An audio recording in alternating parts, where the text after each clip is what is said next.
how we develop land for future growth will have a lasting environmental impact. Because water is a finite resource, we have to do better. Ed Bravo is working with developers to bring Florida-friendly landscaping into new home designs. My partner is a developer, I'm a nurseryman landscaper, and that's not something you see every day in the state of Florida. We have spent a lot of hours together before we put the first shovel in the ground to create some very exquisite landscapes.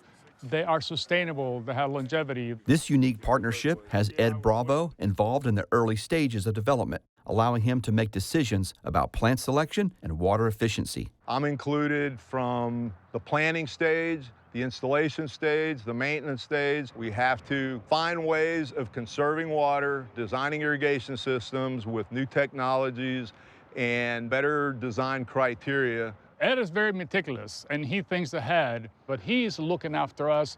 Every time he drives by, he sees a problem way ahead. We've gone from the traditional methods of irrigating with high volume irrigation throughout a project to the Florida-friendly landscape designs. We try to use more natives, we try to incorporate plant groupings that require less maintenance. Growth in Florida is inevitable, but partnerships between landscapers and developers will be critical to help protect Florida's most precious resource, our water. We are able to save a considerable amount of water and impact the environment in a much more friendly way.